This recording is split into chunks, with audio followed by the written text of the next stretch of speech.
Bonsoir à tous, ravi d'être parmi vous ce soir. Donc effectivement, on va parler d'intelligence artificielle. Alors on peut se le dire, finalement l'intelligence artificielle c'est une vieille histoire. Nos générations ont connu ça, un peu les livres, les films. Voilà, on ne savait pas trop si c'était du fantasme, on ne savait pas trop comment côtoyer ça. Voilà, et puis un matin, on se réveille, on se retrouve en train de discuter avec Siri. Et puis on commence à écouter de la musique, et la musique qu'on nous propose, c'est soi-disant celle qui nous a été recommandée par un outil. Et puis on prend sa voiture, et en roulant, la voiture nous remet dans la droite ligne quand on est en train d'essayer de franchir la ligne blanche. Et puis on arrive au boulot, et là on nous parle de robotisation, de robots qui font les choses certaines fois pas très bien, mais d'autres fois bien, beaucoup plus vite. Et donc là on réfléchit, on se dit mais ça y est, on l'avait pas imaginé comme ça l'intelligence artificielle, mais en fait elle est là, elle est parmi nous. Et on se dit que les choses vont changer, que potentiellement ça va toucher beaucoup de choses, nos relations notamment, nos relations entre nous, potentiellement les relations avec les personnes au travail, les relations avec les personnes de nos familles, et avec nos amis également, qui vont être gérés par des réseaux sociaux. Et donc on est en train de se dire que la société est en train de changer. Et si la société change, c'est peut-être un peu le moment de réfléchir à comment est-ce qu'on peut la faire évoluer. Et donc il y a un biais, il y a une utilisation, un outil qu'on peut utiliser, c'est l'éducation. Et donc c'est pour ça que ce soir on vous propose de réfléchir à la façon dont l'intelligence artificielle impacte, change l'école. Et pour évoquer ce sujet-là, on a souhaité faire intervenir deux personnes qui nous ont fait l'amitié et la gentillesse de nous rejoindre, des passionnés du numérique, des passionnés de l'industrie, des startups, de l'investissement. Je vous remercie d'accueillir Fleur Pellerin et Olivier Mathieu.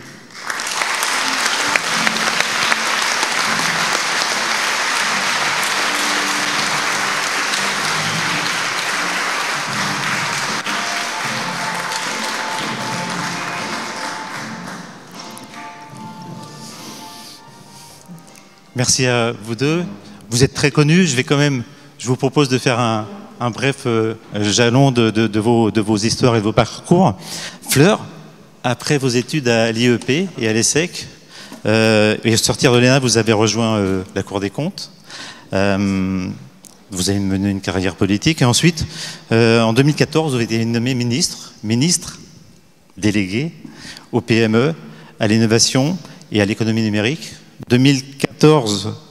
C'était 2012. Alors 2012, le premier, c'était le premier. 2014, secrétaire d'État au commerce extérieur, au tourisme et aux Français à l'étranger. Et puis toujours 2014, ministre de la Culture. Donc après ce parcours au sein du public, vous avez choisi de rejoindre plutôt le monde du privé. Et là, vous avez cofondé Corelia Capital, un fonds d'investissement qui fait le pari que la tech européenne peut être parmi les leaders. Et donc vous investissez en vous appuyant sur une entreprise, un groupe coréen, Naver, et vous investissez à hauteur de 200 millions d'euros, toujours dans les entreprises, les startups françaises, les startups européennes également, et dans l'IoT, dans tout ce qui est blockchain, tout ce qui est data. Et donc vous êtes complètement investi dans cette aventure numérique au service de la France et au service de l'Europe. Parallèlement à ça, vous êtes au bureau de France Digital, et souvenir peut-être de votre époque à la culture, vous êtes toujours présidente de Canal Série. Vous étiez donc à Cannes il y a très peu de temps, il y a quelques semaines. Olivier, alors vous avez préféré HEC à ESSEC? Il n'a pas eu le choix parce que... si on commence à se disputer là-dessus, on va pas finir la soirée. Donc vous avez entamé une carrière dans le marketing, poste de direction dans des agences comme BDDO, DDB. Vous avez, ça c'était en 96, en 2001 vous avez souhaité voler de vos propres ailes et vous avez cofondé Presse Ministère, une aventure dont on se souvient tous. Et en 2010 vous avez vendu Presse Ministère à un groupe japonais, Rakuten.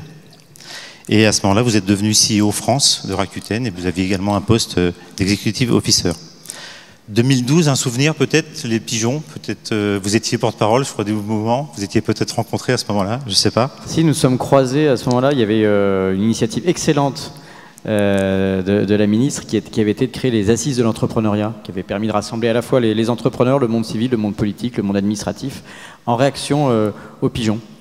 C'était l'ancêtre un peu du grand débat national. Exactement, en fait, ils ont tout pompé sur moi, quoi. Mais bon, les pigeons n'étaient pas les gilets jaunes. En fait, tu viens de me suggérer cette idée. Vous devenez business angel, vous investissez beaucoup dans les startups, vous également. Vous rejoignez, vous êtes vice-président de France Digital.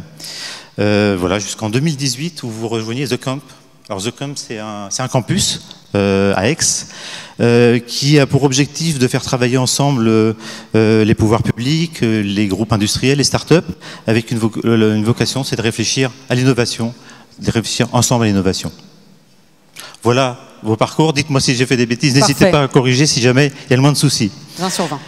On rentre dans le débat, dans l'échange plutôt. On va parler bien sûr de ce qu'il est nécessaire d'enseigner en éducation en matière d'intelligence artificielle. Peut-être d'abord une question sur la pédagogie. Qu'est-ce que l'intelligence artificielle peut apporter à la pédagogie? Peut-être Fleur, pour démarrer. Pour l'instant, en fait, je pense qu'on en est vraiment aux prémices, donc c'est assez difficile d'imaginer ce qui va être possible. On voit dans le secteur des EdTech, ce qu'on appelle la technologie un peu appliquée à l'apprentissage, à la pédagogie, des choses qui étaient encore inimaginables hier et qui vont rendre, par exemple, l'apprentissage des langues peut-être totalement obsolète si demain vous avez des dispositifs qui vous permettent d'avoir de la traduction en temps réel avec un dispositif qui sera dans votre oreille. Donc à quoi ça servira d'apprendre d'autres langues puisque vous aurez l'intermédiation d'un objet qui vous rendra ça un peu superflu.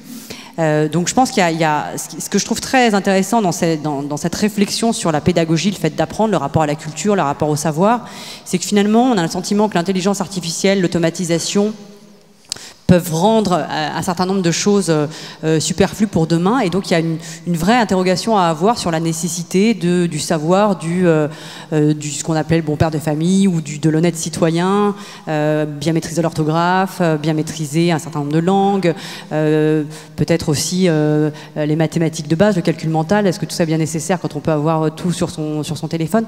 Donc je trouve qu'on est à l'aube de ces questionnements-là, qui sont des questions philosophiques aussi, je trouve, sur ce qu'apporte vraiment dans la construction de l'individu l'accès à la connaissance, la maîtrise des connaissances et le fait de pouvoir assembler soi-même des connaissances et pas de s'en remettre à la machine.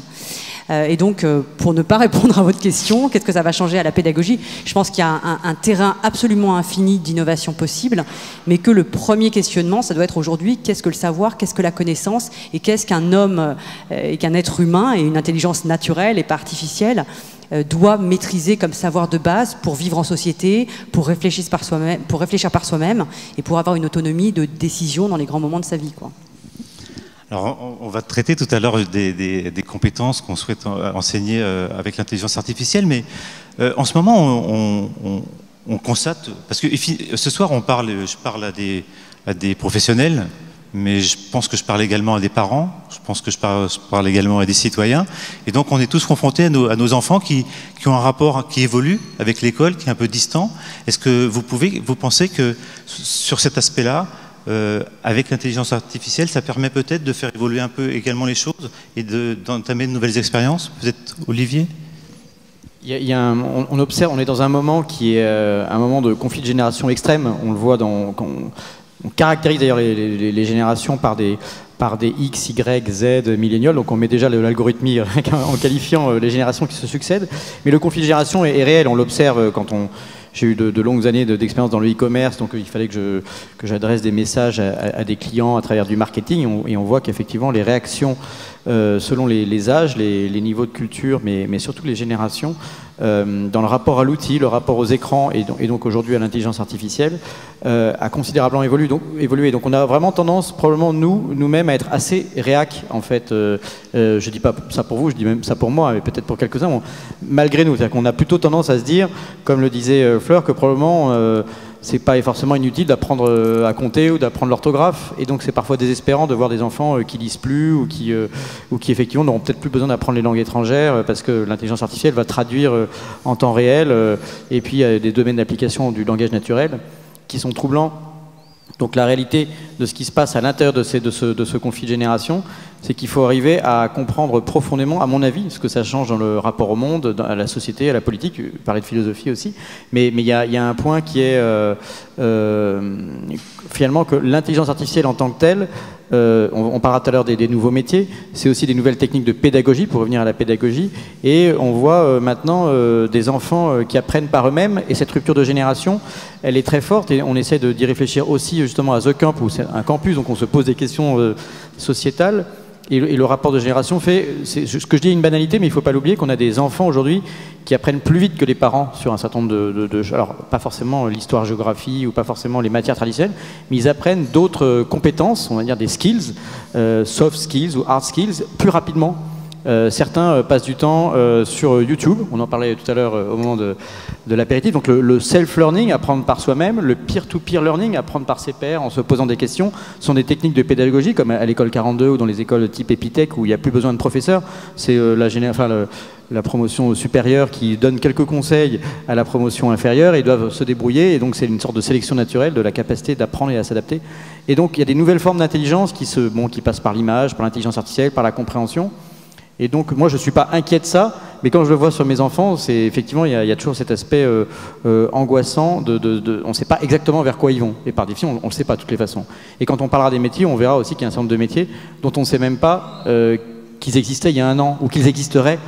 Donc forcément, les programmes scolaires, pour rester sur la pédagogie, ne peuvent pas du tout s'adapter ou préparer aux métiers de demain. Donc ils doivent se préparer à autre chose, et en tout cas s'adapter à ça. J'avais 2 questions encore sur la pédagogie. Ça concerne les professeurs. Comment est-ce que aussi l'IA peut les aider justement à exercer leur rôle? Et puis aussi, concernant les écoles, est-ce que peut-être un jour on aura envie de modifier la façon de structurer, de casser un peu les murs de l'école, parce que ces outils peuvent permettre d'envisager, de réfléchir différemment aux méthodes d'enseignement? Peut-être une réaction, Fleur? Je pense que c'est quand même pas évident parce que fondamentalement, quand on réfléchit à ce qu'est l'école, c'est un lieu spatial où un enfant qui est un être en construction finalement accède à un corpus de connaissances de base qu'on estime nécessaire pour vivre en société et ensuite avoir un emploi, etc. Et donc ça, c'est pas des processus qui sont très faciles à automatiser. À mon avis, ce qui est possible d'envisager, et c'est pas que de l'intelligence artificielle d'ailleurs, ça peut être de l'automatisation, du big data, c'est de personnaliser davantage. C'est-à-dire qu'aujourd'hui, vous avez une classe de 30-35 élèves. Peut-être que le professeur ne peut pas s'adresser à chaque élève en fonction de ses dispositions personnelles, de son rythme de progression, de ses capacités, de son potentiel, etc. Et du coup, peut-être que ce qu'on peut attendre de l'intelligence artificielle ou d'un certain nombre d'outils numériques de pédagogie, c'est une personnalisation plus grande et le fait que chaque élève puisse être aidé par la machine à ajuster son rythme d'apprentissage à ses capacités et à son potentiel. Donc ça, je pense que c'est quelque chose qui est aujourd'hui pas tellement utilisé, encore qu'il y a beaucoup plus qu'avant des plateformes de devoirs en ligne, un certain nombre de choses où on peut réaliser des tests et là on va à son propre rythme. Je pense que la machine pourrait par la suite analyser aussi les données tirées de ces examens pour en tirer des conséquences sur la capacité, les potentiels des enfants. Encore que je suis pas sûre que ce soit très forcément quelque chose qu'on a envie de savoir sur ses propres enfants, mais voilà, je pense qu'il y a des choses du côté de la personnalisation de l'enseignement, de l'individualisation de l'enseignement, qui à mon avis pourrait être très très utile, notamment pour les élèves qui ont du mal à suivre, etc. Après, le problème de l'école, c'est quand même toujours de faire acquérir des connaissances, et ça, tant qu'on n'a pas inventé une puce qui permet d'apprendre la langue, d'apprendre le chinois pendant une nuit sans faire aucun effort, il y aura toujours ce qui est très très beau dans l'école d'ailleurs, qui est ce rapport, ce travail sur soi, ce rapport à l'apprentissage, le fait d'apprendre à apprendre et d'apprendre voilà, des choses qui par définition ne peuvent pas être apprises par la machine à la place de l'enfant. Il y a peut-être un point sur les professeurs. Il faut imaginer, et on en parlera sûrement tout à l'heure, que l'intelligence artificielle, et notamment ce qu'on appelle le machine learning, parce qu'on souvent parle d'intelligence artificielle de manière abusive et on va parler des chatbots ou d'un certain nombre d'arts de décision ou d'automatisation qui ne sont pas de l'intelligence artificielle. Mais quand on rentre vraiment dans le machine learning, le deep learning, on se rend compte qu'effectivement la machine peut apprendre à répéter des tâches ou à performer beaucoup plus rapidement que l'être humain. On peut en parler sur certains métiers très précis. Mais si on vient, puisque c'était le professeur, c'est une façon d'introduire la question du métier de professeur. Le métier de professeur est en partie extrêmement répétitif. D'ailleurs, on en parlait avec certains d'entre vous aussi tout à l'heure au moment de la coupe de champagne. Et donc, on peut voir le métier de professeur de manière assez triste, et d'ailleurs il y a parfois des moments durs dans la vie de professeur, c'est effectivement répéter toujours la même chose, et d'ailleurs c'est une des clés de la pédagogie. Ce que fait le machine learning, hein, c'est répéter des choses à notre place, apprendre et répéter, mais le professeur, je sais pas, un professeur de maths ou d'histoire de 4e, à moins que le programme évolue, il redit plusieurs fois la même chose, toute sa vie, à plusieurs classes, voire plusieurs fois dans la même année, etc. Et parfois d'ailleurs ça le conduit à pas être forcément épanoui et à perdre un peu sa vocation. Et donc c'est une question qui est intéressante, c'est de demander fondamentalement qu'est-ce que peut apporter le professeur. Et je crois que c'est assez important, et nous on l'a observé, de considérer qu'à côté de l'intelligence artificielle, sans jeu de mots, il faut penser à l'intelligence collective d'une part. On n'aura pas le temps d'élaborer complètement là-dessus, mais il y a une question autour de l'intelligence collective, des choses qu'on peut faire ou que ne peuvent pas faire les machines, même si un jour elles vont, grâce à l'IoT, de plus en plus se connecter ensemble. Il y a une réflexion sur l'intelligence collective. Il y a aussi une réflexion importante à mener, je crois, sur l'intelligence émotionnelle en complément. Ce qui veut pas, donc, du même coup, on peut voir, et on en parlera, je pense aussi, les opportunités que dégage l'intelligence artificielle, c'est-à-dire supprimer un certain nombre de tâches répétitives, y compris dans l'apprentissage, à condition de penser qu'on n'apprend pas juste de manière justement répétitive et mécanique, mais qu'il faut également être inspiré. Et on se rappelle en général les professeurs qui nous ont inspirés, ce qui est une forme d'intelligence émotionnelle. Les meilleurs moments qu'on a pu avoir, c'est évidemment, il y a des moments de sociabilisation, parce qu'on disait que c'est un lieu physique. Évidemment, l'école, en plus du savoir, apporte aussi la sociabilisation. Malgré tout, quand on reste sur le savoir, une partie de l'acquisition se fait par l'inspiration, l'envie d'apprendre, et donc il y a une dimension que là, le professeur doit travailler. Mais forcément, il faut complètement rénover, c'est pas seulement casser la classe, les méthodes, les outils, c'est beaucoup plus fort que ça. Et d'ailleurs, il y a un concours international des professeurs qui est doté d'1 million d'euros et qui est hyper intéressant parce qu'il oblige les professeurs à réintroduire de l'émotion, de l'affection, évidemment de l'intelligence et de la connaissance, mais à travers une collectivité, et considérant que la classe n'est plus, comme on dit aujourd'hui dans l'entreprise, top-down, mais plutôt un univers horizontal où l'échange se fait par là. Et là, pour le coup, c'est pas remplaçable par l'intelligence artificielle. Donc il y a une partie qui sera remplacée, comme dans tous les autres métiers, ou dans beaucoup d'autres métiers, et une partie qui va rester, à mon avis, émotionnelle. Alors, l'intelligence artificielle pour apprendre quoi? Il y a des grosses questions sur les métiers, comment est-ce que les métiers vont évoluer, des grosses craintes sur les métiers qui vont disparaître, pour être remplacés par quoi? Avec finalement, on se retrouve à un moment donné avec de l'incertitude sur notre futur, et notamment quand on réfléchit à nos enfants, à comment on va les former, à quoi est-ce que l'école va devoir les former, devrait les former aujourd'hui, quand on réfléchit à cet aspect intelligence artificielle. Fleur?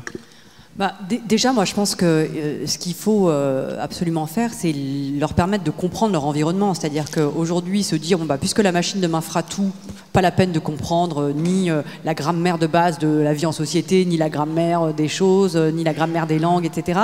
Tout ça est, à mon avis, une grossière erreur. Donc, je pense que c'est pour ça qu'il y a un certain nombre de savoirs de base, et peut-être que je suis très conservatrice en pensant ça, mais il me semble qu'il y a un certain nombre de savoirs de base, y compris d'ailleurs peut-être de plus en plus sur comment fonctionnent justement les algorithmes de l'intelligence artificielle qui demain seront beaucoup plus présents dans nos vies quotidiennes, comment on les conçoit, comment on les fabrique, comment on les fait tourner, comment ils auto-apprennent et comment on peut mettre des biais aussi dedans. Vous avez sans doute vu qu'il y a un certain nombre d'algorithmes qui sont biaisés par leurs concepteurs, qui peuvent être biaisés sur des questions de genre, de couleur de peau, etc. Et donc ça introduit forcément de la dissonance dans la manière dont on appréhende le monde.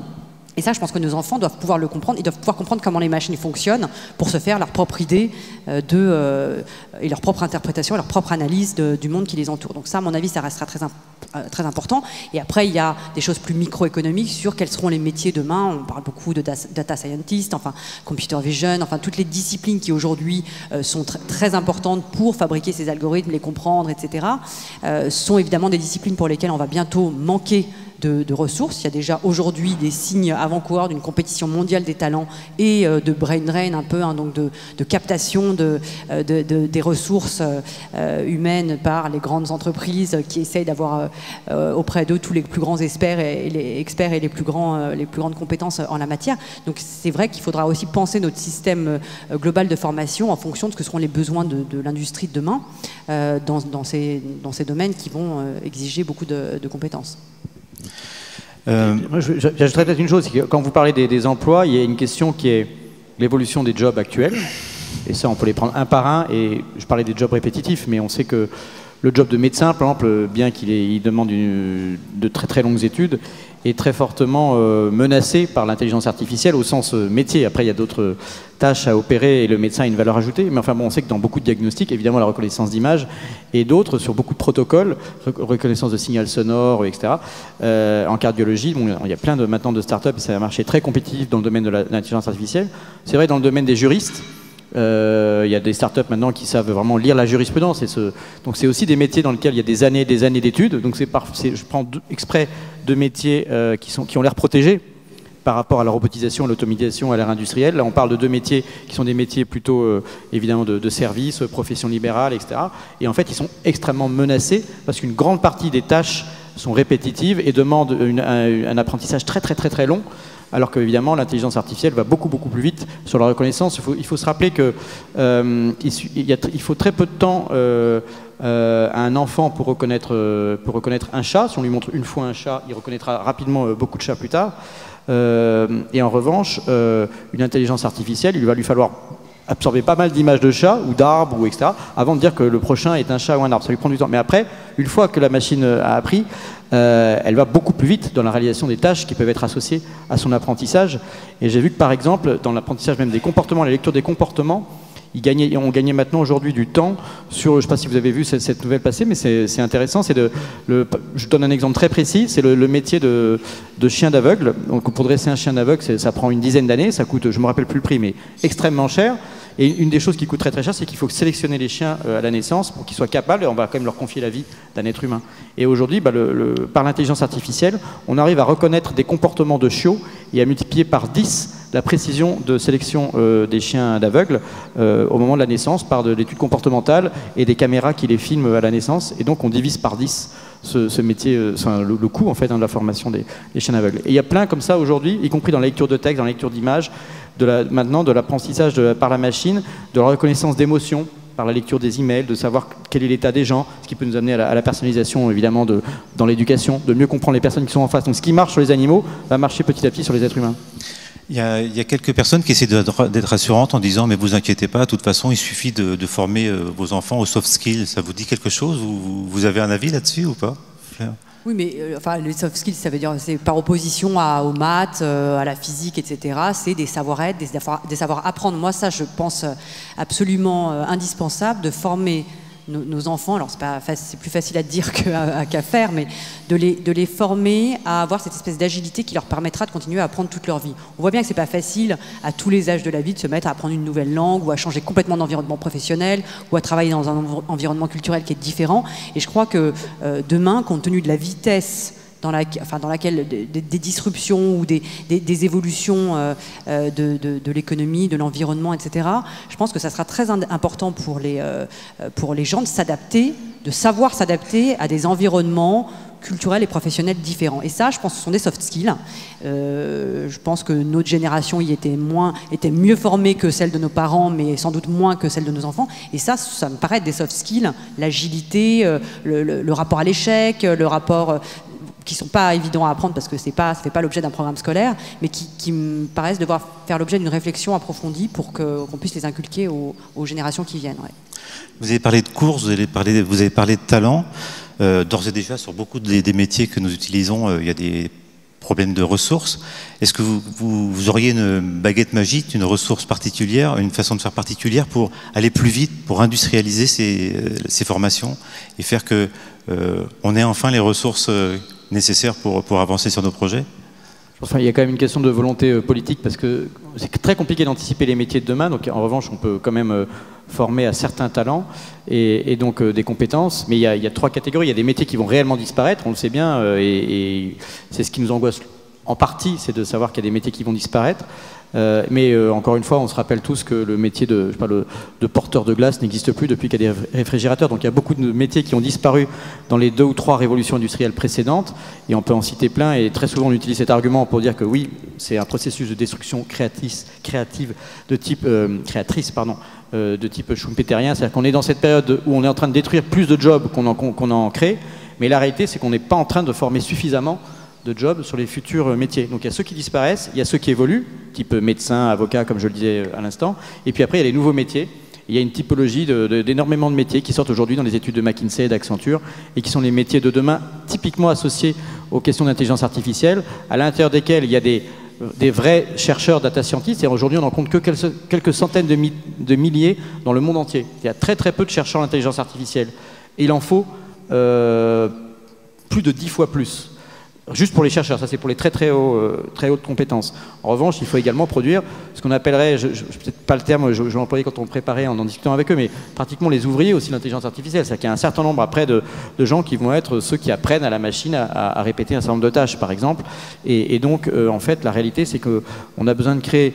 On prévoit qu'il y a plus de 20 millions de jobs qui vont être créés dans les quelques années qui viennent, uniquement associés à l'intelligence artificielle, c'est-à-dire sur ces métiers-là, pas l'évolution des métiers actuels. Donc il y a en fait une réalité qui est plutôt assez optimiste, si on considère ça en opportunité de création d'emplois. Et après, on s'est dit en préparant la réunion qu'il ne fallait pas dire de trucs trop négatifs, parce qu'on ne voulait pas vous couper l'appétit. La réalité, c'est qu'il y a quand même encore aujourd'hui beaucoup de questions et de quoi s'inquiéter. Il y a des débats entre Elon Musk, Mark Zuckerberg, Bill Gates. Ceux qui ont mis le plus d'argent aujourd'hui sont les GAFA et les Chinois dans la recherche et l'intelligence artificielle. Donc quand ils disent qu'ils sont inquiets, c'est qu'ils ont quand même vraiment mis beaucoup d'argent. Ils ont accès à un certain nombre d'informations sur ce qu'on peut faire avec l'intelligence artificielle. Et il n'y a pas que des choses rassurantes, même si en réalité aujourd'hui, on sait un peu mieux quoi dire à nos enfants pour les orienter vers ces métiers qui sont associés aux données. Parce que là, il y a une réelle pénurie, il y a un chômage dit négatif. Donc on est certain qu'un jeune qui aujourd'hui cherche dans ces métiers, enfin se forme à ces métiers-là, trouvera un job en 15 minutes et il sera très bien payé. Vous avez parlé de course tout à l'heure. Il y en a bien sûr qui font la course en tête sur ces domaines-là. Je pense bien sûr aux États-Unis, je pense également à la Chine. Et on sait qu'ils ont un rapport aux propriétés, aux informations personnelles, au visage, des choses comme ça un peu différentes. Et ce qui fait qu'ils sont en train de prendre de l'avance, par exemple, sur ces aspects-là. Est-ce que du coup, vous pensez que ça fait peser des menaces sur nos valeurs? Et est-ce que l'école peut aider quelque part à se protéger ou à s'acculturer par rapport à cette problématique? Alors, je ne sais pas très bien ce que l'école peut faire contre la domination des géants d'Internet américains ou demain chinois. Je pense que la meilleure chose que pourrait faire l'école, c'est effectivement former les talents et les entrepreneurs de demain qui vont créer des entreprises qui pourront demain concurrencer les GAFA ou les entreprises, ces entreprises très puissantes chinoises sur leur propre terrain. Et donc il faut espérer, et c'est ce que on fait en tant que France Digital, en tant qu'investisseur, moi en tant qu'ex-ministre de l'économie numérique, ce que j'essayais de faire, c'était vraiment d'essayer de faire croître l'écosystème enfin, les entreprises tech françaises qui sont encore jeunes aujourd'hui, mais essayer de faire en sorte qu'elles puissent croître et demain être des concurrents crédibles face à ces géants de l'Internet. Alors après, est-ce qu'il faut le craindre? Oui, je pense qu'il faut le craindre. Il faut le craindre pour se donner du courage et pour de l'optimisme aussi pour faire ce qu'on fait tous, hein, travailler sur la transition numérique, etc. Il faut le craindre parce que je crois que quand on regarde aujourd'hui ce qui se passe, un certain nombre d'expérimentations, que ce soit du côté du clonage, des manipulations de l'ADN ou du credit rating, du social credit rating, comme vous voyez peut-être en Chine en ce moment, où en fait il y a des expérimentations dans un certain nombre de régions où les gens, vous, moi, tout le monde, est noté, est-ce que c'est un bon payeur? Alors j'ai vu là récemment en Chine, par exemple, ils développent une nouvelle application qui fait que si vous n'avez pas payé votre dernier loyer, votre téléphone va avoir une sonnerie un peu différente, qui va vous shamer un peu, qui va vous donner la honte. Si ça sonne en public, tout le monde saura que vous n'avez pas payé votre loyer ou je sais pas, votre je sais pas quoi, votre traite de remboursement de voiture. Et donc ça, ce sont vraiment des démarches qui montrent ce qu'on peut faire avec de l'intelligence artificielle et avec du big data et de la surveillance massive des populations. Est-ce que c'est une évolution souhaitable ou une utilisation souhaitable de la technologie? Je n'en suis pas sûre. Est-ce que ça peut faire des progrès à ceux qui les utilisent parce que ça leur permet de collecter un certain nombre de data et de tester en grandeur réelle un certain nombre de choses? Sans doute, ça peut leur donner un temps d'avance. Donc aujourd'hui, en fait, la difficulté qu'on a, c'est est-ce que nous, qui avons des valeurs en termes de bioéthique, de protection de la vie privée, de liberté publique, de démocratie, est-ce qu'on se met en danger en termes de souveraineté économique parce que précisément on a ce système de valeurs qui nous empêche de faire un certain nombre de choses alors que d'autres n'ont pas du tout ces préventions? Il y a j'ai pas du tout la réponse, mais c'est vraiment une question que je me pose tous les jours quand je vois des articles sur les innovations qui me paraissent totalement délirantes, qui peuvent être réalisées dans des pays qui partagent pas trop nos valeurs philosophiques, quoi. Oui, je pensais aussi à la capacité de recul, d'analyse, de prendre du recul par rapport à ce qu'on voit, ce qui s'est passé par exemple sur les réseaux sociaux, le fait qu'on s'aperçoit qu'il faudrait réussir à apprendre à nos enfants à avoir un peu de recul, capacité d'analyse et pas forcément croire de n'importe comment tout ce qui se passe. Je pense que ça peut faire partie aussi peut-être de l'enseignement et des écoles. Voilà, on pourrait passer des heures, hein, je pense, à discuter sur ces aspects-là. Est-ce qu'il y aurait des questions dans la salle que vous souhaiteriez poser à Fleur ou à Olivier? Est-ce que certaines personnes pourraient Moi, je vais en poser une supplémentaire, et puis pendant ce temps-là, vous allez pouvoir réfléchir. J'entendais Microsoft dire, il parlait de la voiture autonome, et il disait, finalement, ça serait pas mal de lui apprendre la peur. Et je me dis, mais... Et en fait, est-ce que... Pour apprendre la peur à une voiture autonome, ça veut dire qu'il faut comprendre ce que c'est que la peur, comment ça se matérialise. Et je me disais que pour être bon en intelligence artificielle, peut-être il faudrait être bon, encore meilleur dans la compréhension de notre fonctionnement à nous. Mais je parlais d'intelligence émotionnelle exactement dans cette direction, parce que aujourd'hui, la voiture autonome, c'est un des débats éthiques. Vous savez, qui est à la fois assurantiel et technologique. C'est le fameux dilemme qu'on pourrait presque appeler pascalien, mais qui est de dire, est-ce qu'on sacrifie 2 personnes dans une voiture ou une vieille dame qui traverse la voiture, enfin qui traverse la route, ou enfin bon, qu'est-ce qui fait qu'à un moment donné une décision va être meilleure qu'une autre, et est-ce que la machine peut prendre la décision de planter une voiture dans un arbre plutôt que de taper dans un bus, enfin bon. Et toutes ces questions-là, elles sont reliées à une dimension qu'on dit souvent pour l'algorithmie, qui est de dire, vous savez, garbage in, garbage out. Ça dépend de l'information et des valeurs qu'on va aussi pouvoir transcrire là-dedans. Alors effectivement, selon les civilisations et les cultures, elles peuvent être différentes. D'ailleurs, parfois, de manière plus vulgaire, on dit shit inside, shit outside. C'est-à-dire qu'en gros, vraiment, si on fait n'importe quoi, évidemment, et qu'on n'a plus la dimension éthique et la réflexion, notamment sur la vie humaine, parce que ça rejoint la peur. Et aujourd'hui, je vois de plus en plus de rapports qui reparlent de ces questions d'intelligence émotionnelle. Je le disais de manière un peu rapide, mais la réalité, c'est qu'on sait qu'effectivement, la peur, c'est c'est ce qui engendre la question de risque. On parlait d'entrepreneuriat, ça. Bon, la peur est liée au risque, donc sans peur, on n'a pas la notion de prendre des risques. Et donc l'entrepreneuriat, l'initiative, etc., vient de ce sentiment de peur, mais c'est aussi ce qui crée la solidarité de manière ancestrale aussi à l'intérieur des populations humaines, puisque la peur se transmet aussi de manière comme une onde, et donc les émotions de type joie ou peur créent de la solidarité à l'intérieur d'un groupe d'humains. Et donc probablement, si on n'arrive pas à reproduire ça avec la machine, effectivement, on va créer des tensions, et on pourrait laisser le monde gouverné par des algorithmes, disons, froids, qui oublient cette dimension émotionnelle. Et c'est une des théories qui parfois nous inquiète un petit peu, c'est-à-dire de dire qu'à un moment donné, si on dit juste qu'il s'agit de protéger la vie humaine, on va faire disparaître la peur et le risque, et du coup ne plus avoir aucune capacité de création et de prise de décision, de prise d'initiative, etc., et de créativité. Merci. Est-ce que du coup, il y a des questions dans la salle? Peu de questions. Il me reste à vous... Ah si, pardon, j'ai pas vu. Ah pardon. Je voulais un petit peu savoir, parce qu'il y a un peu une génération qu'on voit qui est un peu réac, et qui, enfin ce qu'on lit dans les journaux, c'est qui ont plus envie de ce type de métier ou comment dire, un petit peu toutes ces nouvelles technologies, et veulent retourner sur des métiers beaucoup plus simples, beaucoup plus artisanaux.